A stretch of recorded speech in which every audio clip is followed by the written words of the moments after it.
Америкт ягаад ийм том бослогууд гарч байгаа юм? Ягаад хаасаг машин шатаж байгаа? Ягаад засаг дарга ерөнхийлөгчтэй алцаад явж байгаа юм бэ? Бидэрт ямар хамаатай юм бэ? Хөрөнгө оолтын ямар хамаатай Идрота чи ягаад Лос Анжелес, Америкийн тухай энэ иргэдийн дайм болгож байгаа?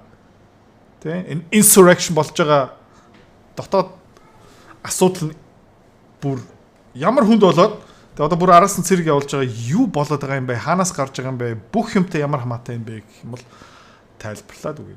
За энэ график дээр та юу харж байгаа юм бэ гэх юм бол Америкийн засгийн газар эдийн засгийн хэдэн хувийг бүрдүүлж байгаа юм бэ график үзүүлж байна. За та нэг харж байгаа юм бол 1996 оноос энэ статистик эхэлж байгаа. 1996 оноос ахуулаад 2000 он хүртэл энэ засгийн газар эдийн засгийн хэдэн хувийг бүрдүүлж байгаа юм бэ? Нэг 19%-аас 17% руу буурсан. Аль болох засгийн газар эдийн засгаас бага хувь эзэлж байгаа юм бол эрүүл эдийн засаг гэсэн үг. Монгол дотроо бараг 30-30%-тэй явж байгаа. Тийм учраас Go цэг маань, Icon цэг маань янз бүрийн news website руу ороод ирэх юм бол хамгийн том цэг, хамгийн анхны цэг нь юу юм бэ гэх юм бол дандаа улс төр. Тэгээ Америкийн эдийн засгийн хамаарл энэ улс төрөөс тий 19%-аас 23% рүү өссөн байж байгаа. За дэлхийн эдийн засгийн хямралын үеэр 2008 9 он юу болсон бэ гэх юм бол 25% рүү өссөн. Тэгээ буцаагаад буурсан. Өсөөл явж байгаа л да. За тэгээ ковидын үеэр бүр 33 34% рүү явсан. Тухайн үед юу гэсэн үг юм бэ гэх юм бол амар их үр тавьсан, амар их мөнгө хэвлэлсэн. Бүх хүмүүсийн данслуу бараг бэлэн мөнгө явуулсан. Тэгээ буцаагаа буурсан. Гэхдээ өнөөдөр хүртэл 23.5 хүртэл явцсан байгаа. Америк дотроо. Энэ бол юу юм бэ гэх юм бол өвчний шинж тэмдэг. Өвчний шинж тэмдэг юу юм бэ гэх юм бол мөнгө дутуу байна. Эдийн засаг өсөхгүй байна. Тэгээд эмчилгээний Америкийн засгийн газар юу байсан бэ гэх юм бол засгийн газрын оролцоогоо нэмүүлье. За Монголд энэ юу гэсэн үг юм бэ гэх юм бол хувийн хвшлийг хийж чадахгүй байна. Ард иргэдийг хийж чадахгүй байна. Тийм учраас бид нэр төрийн өмч компаниудыг нэмэгдүүлье. Татвараа өндөрсгий. Илүү их татвар авъя. Илүү их хандив татын мөнгийг тараая. Тэтгэврийн зээлийг тэлье. Баялагын эзэн байх хэвээр бла бла бла Америк дотор энэ явж байгаа. За гэхдээ хязгаар тулцсан. Тэгээд хязгаар тулцсан учраас юу болсон бэ гэх юм бол өөр хүн сонгогдсон. Дональд Трамп сонгогдсон. Дональд Трампын мөрийн хөтөлбөр юу байсан бэ гэвэл цагаатчдыг хөл бусаар ороод ирсэн хүмүүсийг гаргая. Make America Great Again гэдэг чинь одоо манай Монгол дотроо тэр Монгол ялнаатай жоохон төстэй тий Америкийн дотор оршиж байгаа хууль бусаар гэмт хэрэгтэн хар тамхи энэ дотор бүтээмжгүй байгаа хүмүүсийг гаргая. За тэгээ та дахиад нэг юм асууж байна. Америк дотор Жо Байдны үеэр суугасаа хамаараад ойролцоо 7 саяас 14 сая хууль бус хүмүүс орж ирсэн гэж байгаа. Тэд нар одоо гудамж дотор ингээд чулуун молоо шидэж байна. За өөр ямар улс, өөр ямар континент, өөр ямар газар руу маш олон цагаачтууд орж ирсэн бэ? Хууль ёсоор, хууль бусаар. Ямар өөр орн руу, ямар өөр континент руу соёлтой таарахгүй, арьс өнгө таарахгүй, үзэл бодол таарахгүй, шашин таарахгүй хүмүүс дүүрсэн бэ. Европ. За. Тэгээ энэ шинэ статистик. Энэ юу юм бэ гэвэл Герман улсын төлбөрийн тэнцэл 2019 оноос хойш замбраага алдсан. 2019 оноос хойш мөнгө хевлээд эхэлсэн. Засгийн газрын оролцоо нэмэгдсэн. Төсвийн алдагл нэмэгдэж байгаа. Илүү их мөнгө хевлэгдэж байгаа. Америкт болсон өвчин, Европ болсон өвчин яг адилхан. За, Америкчууд баахан хууль бусаар хүмүүсийг оруулж ирсэн, Европчууд бас яг адилхан хууль бусаар хүмүүсийг оруулаад ирсэн. За, энэ доотлын график юу үзүүлж байгаа юм бэ гэх юм бол төсвийн алдагл. За, энэ шар зураас юу юм бэ гэх юм бол өмнөх таамаглал, төсвийн алдагл. Өмнө нь юу бодож ирсэн бэ гэх юм бол манай засгийн газрын өөр буурах юм байна, манай эдийн засаг өсөх юм байна. Татварын дараа буурах юм байна, манай эдийн засаг сайхан болох юм байна.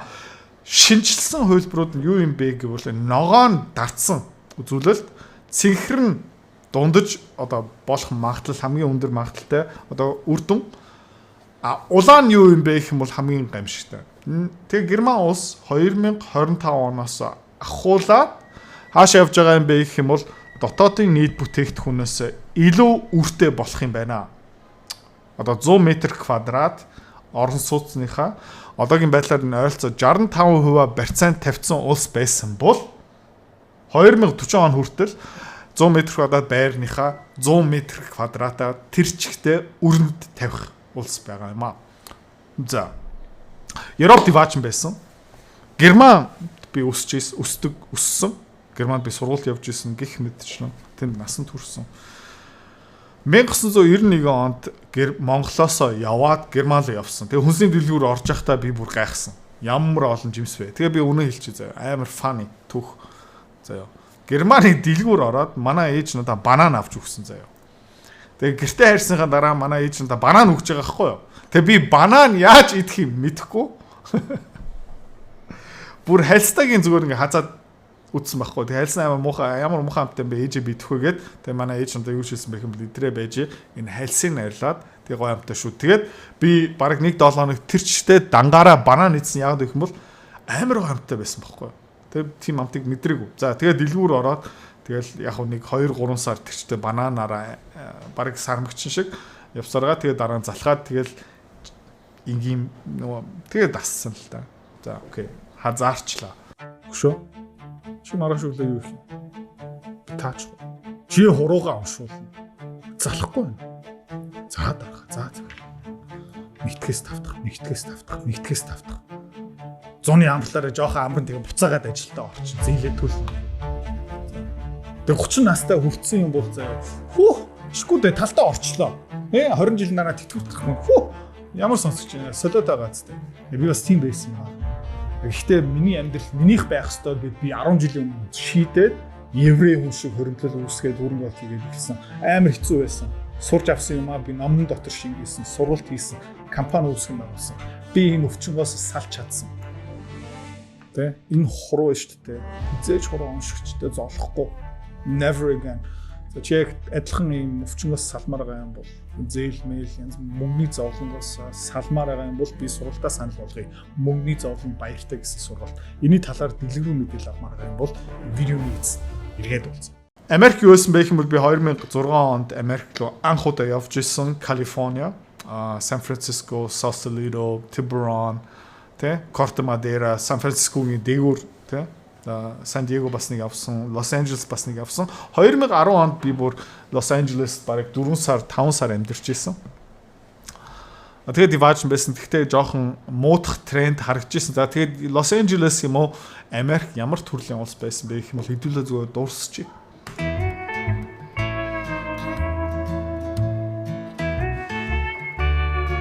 Кампани, хүмүүс туранхаа, эрүүл, ёс суртахуунтай, ёс соёлтой.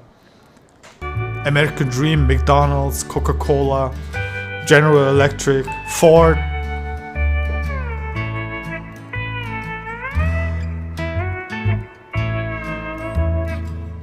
Тэгээ ард иргэдэд нэг юмны төлөө л явж ирсэн тэр American Dream.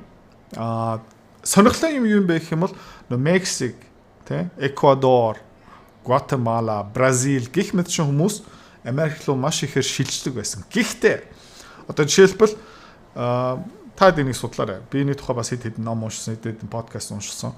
1950, 60, 70-аад оны үеэр Мексик хүмүүс Америкт очоод тангараг өргөд хэлийн сурч аваад тэгээд ерөөхдөө Америк иргэншил болгож байхдаа ерөөхдөө юу гэдэг байсан бэ гэх юм бол миний их орн одоо Америк болцсон. Мексик улс надад хамаагүй би одоо Америкэн болсон. Тим тангараг өргөдөг байсан байхгүй. За тэгээд Марио Лопес гэдэг нэртэй хүн юу хийдэг байсан бэ гэх юм бол нэрээ сольдог байсан.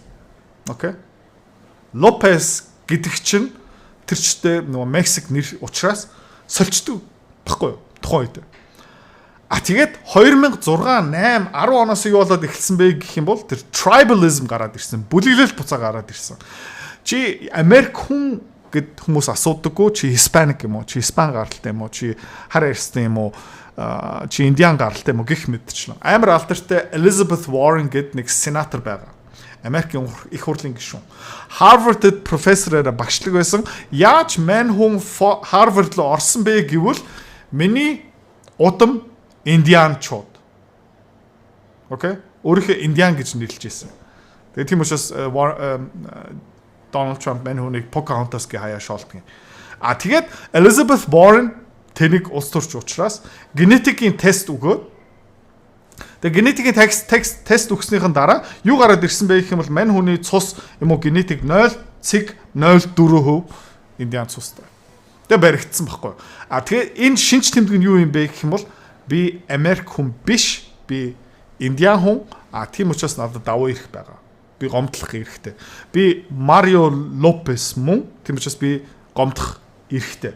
Тэгээд тэр Black Lives Matter, BLM харьяасангууд нь бас сүүлийн үеэр ер нь бол би Америк хүн бишээ, би Африк гаралтай хүн гэж ярьж эхэлж байгаа. Тэгээ юу гэсэн үг юм бэ гэх юм бол тэр нийгмийн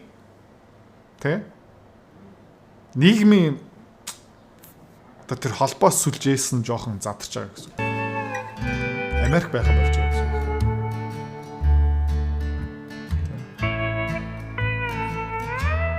Тэгээд дотоод хэрэг ерөөсөн байхгүй, хулгай гэсэн байхгүй, дэлгүүрийг шатаан гэсэн байхгүй, хөний хөрөнгөлөө халтна гэсэн байхгүй.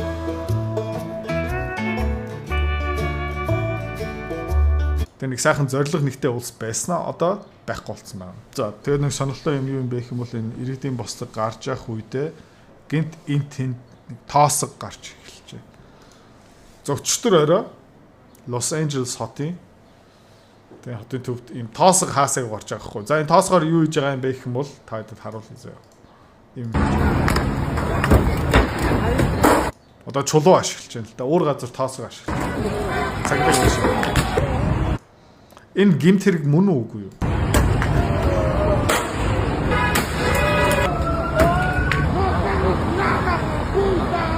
Тэгээд цаанаа ингээ Испани хэлээр ярьж байна. Тэгээд энэ юу юм бэ гэх юм бол Испани гаралтай хүмүүсийн Америк дотоод бослог гаргаж байгаа.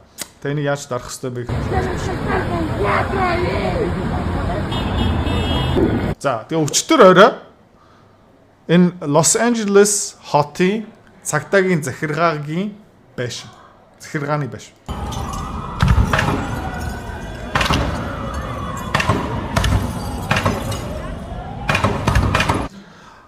Зөө төсөөлөө үзчих заяа. Хятад юм уу, Казак юм уу, Орос гаралтай хүмүүс манай Сүхбаатар дүүргийн цагтаагийн төв дээрээ цонхууд ингэ нүдж гинэ гэж бодчих заяа. Бид нар ямар хариу байна? Яах вэ? Тэгээ бид нар гэж ярьж байгаа нь Монгол хідүүлээ гэж ярьж байгаа байхгүй юу? Халах гэх мэт, тий. Гэхдээ Америк дотор тийм юм байхгүй байхгүй юу? Тий. Герман цустай хүмүүс байгаа, Ирланд цустай хүмүүс байгаа, Их Британь цустай хүмүүс байгаа, Англи цустай хүмүүс байгаа, Испани цустай хүмүүс байгаа, Польш цустай хүмүүс маш олоолаа байгаа, Итали цустай хүмүүс байгаа. Окей. Тэгээ сүүлийн үед Мексик аягүй олон нэмэгдсэн. Хар арьсангууд маш ихээр байгаа. Окей. Тэгээд Америк ус юу юм бэ гэх юм бол Африк, Европ, South America янз бүрийн хүмүүсийг ингээд тогоон дотор ингээд холцсон юм байгаа байхгүй юу? Гэхдээ American Dream, Америкийн мөрөөдлийн араас явах болчоод би Америк хүн гэдэг юм алга болчоод би Мексик, би Герман, би Ирланд гэд гараад ирчих юм бол Америк хамгийн аюултай газар байхгүй юу ийм юмны хувьд?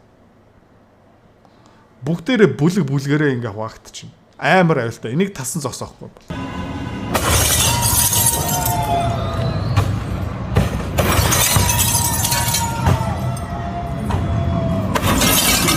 За тэгээд Donald Trump-ийн хийх ёстой ажил дахиад нэг томоохон юм нэмэгдлээ.